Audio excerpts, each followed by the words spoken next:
Hi, welcome to the Bible in a Year live Tanakh project. Today is week 1, day 7, and we've been reading from the Complete Jewish Bible this week. Join me as we read Genesis chapters 22, 23, and 24. Let's begin. After these things, God tested Abraham. He said to him, "Abraham," and he answered, "Here I am." He said, "Take your son, your only son, whom you love, Yitzhak, and go to the land of Moriah. There you are to offer him as a burnt offering on a mountain that I will point out to you." Abraham got up early in the morning, saddled his donkey, and took 2 of his young men with him, together with Yitzhak his son. He cut the wood for the burnt offering, departed, and went toward the place God had told him about.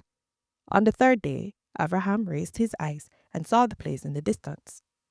Abraham said to his young men, "Stay here with the donkey. I and the boy will go there, worship, and return to you."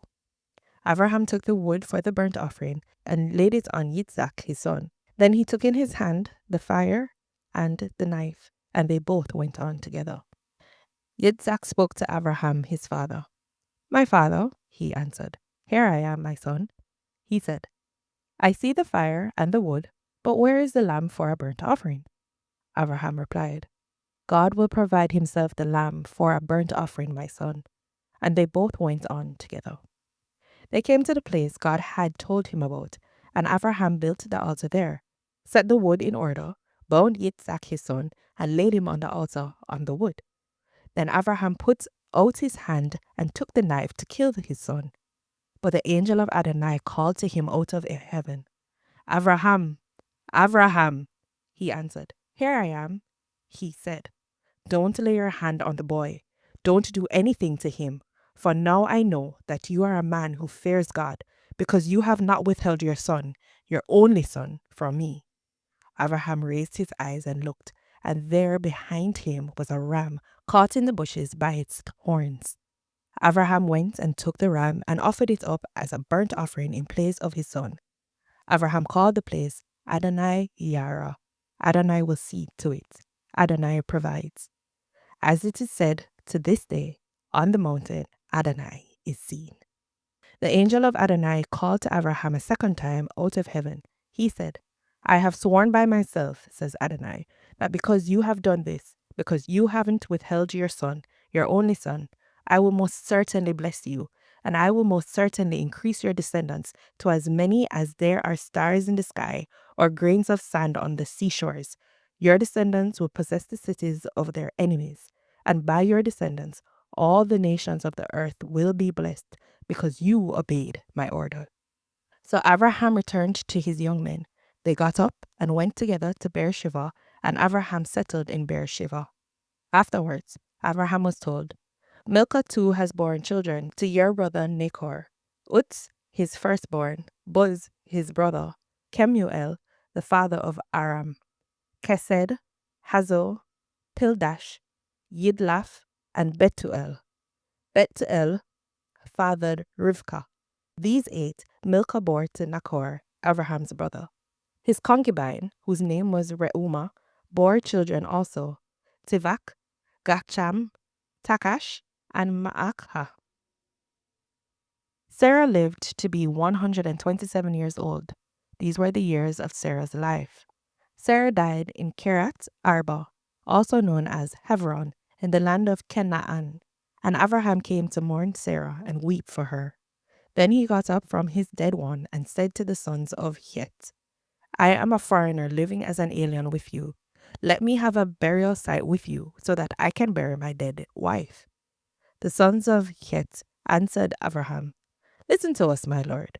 You are a prince of God among us, so choose any of our tombs to bury your dead. Not one of us would refuse you his tomb for burying your dead." Abraham got up, bowed before the people of the land, the sons of Het, and spoke with them. "If it is your desire to help me bury my dead, then listen to me.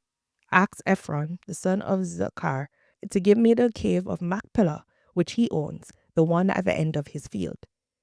He should sell it to me in your presence at its full value. Then I will have a burial site for my own." Ephron the Hittite, was sitting among the sons of Het, and he gave Abraham his answer in the presence of the sons of Het, who belonged to the ruling council of the city. No, my lord, listen to me. I'm giving you the field with its cave. I'm giving it to you. In the presence of my people, I give it to you. Abraham bowed before the people of the land and spoke to Ephron in their hearing. Please be good enough to listen to me. I will pay the price of the field, accept it from me, and I will bury my dead there. But Ephraim answered Abraham, My lord, listen to me. A plot of land worth 400 silver shekels. What is that between me and you? Just bury your dead.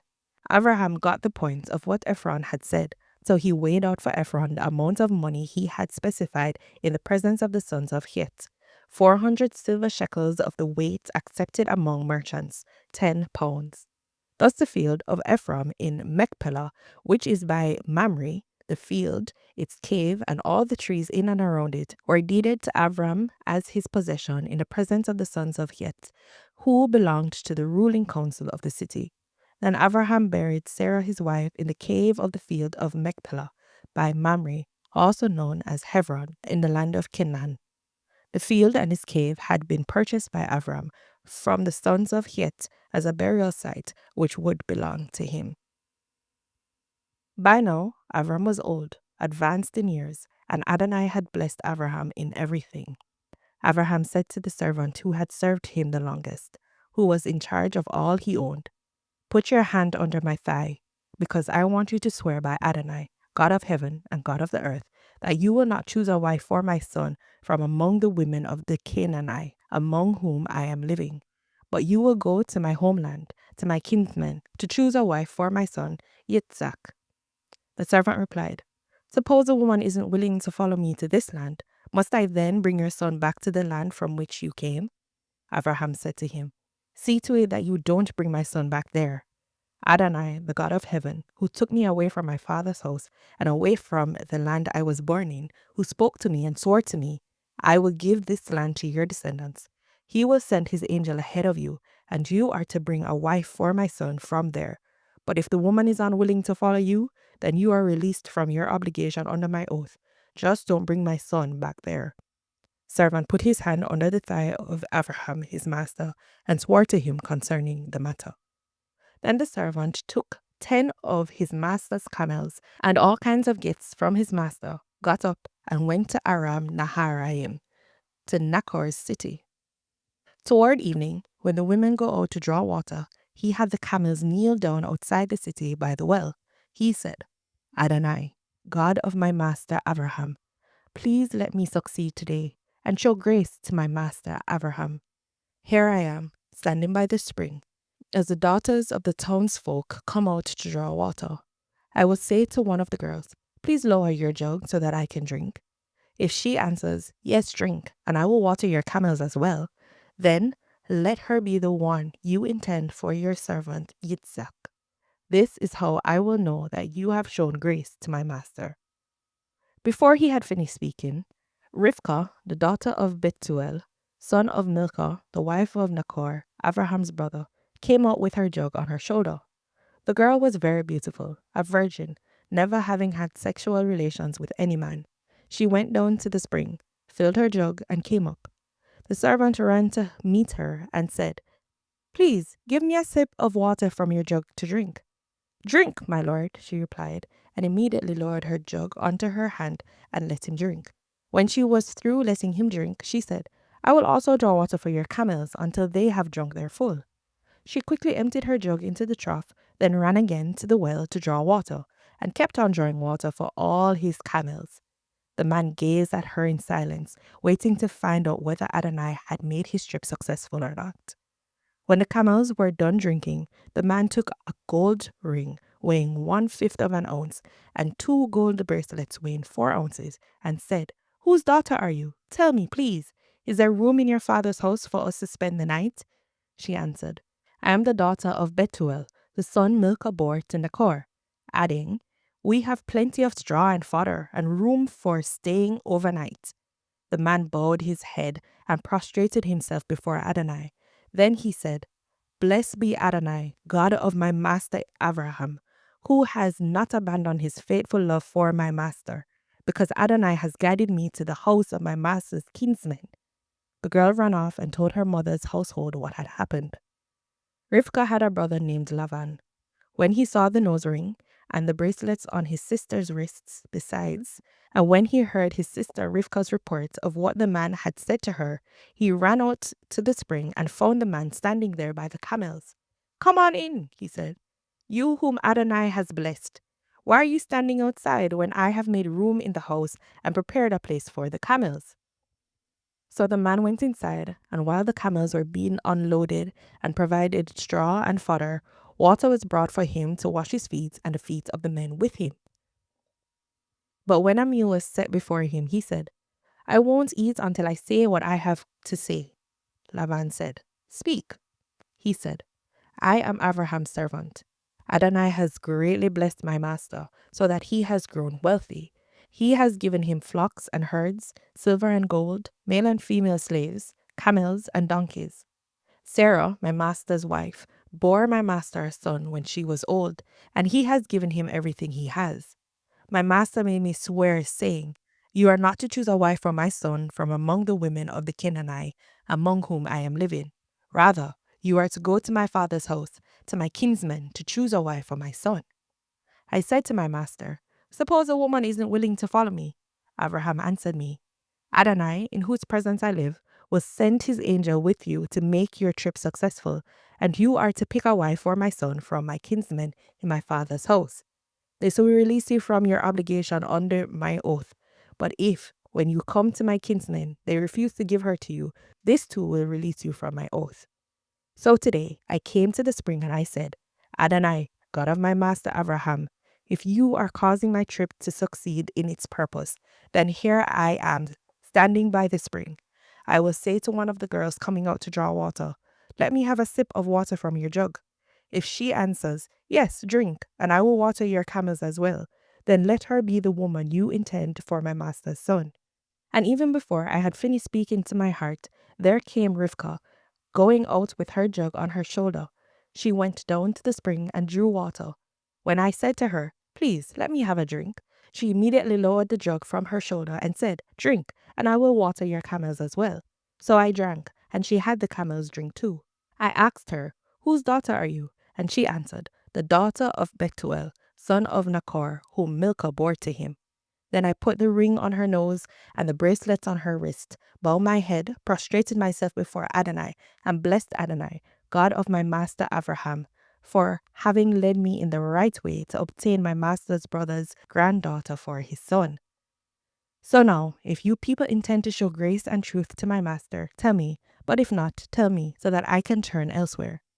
Lavan and Bethuel replied, "Since this comes from Adonai, we can't say anything to you, either bad or good. Rivkah is here in front of you.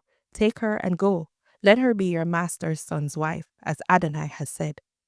When Abraham's servant heard what they said, he prostrated himself on the ground to Adonai.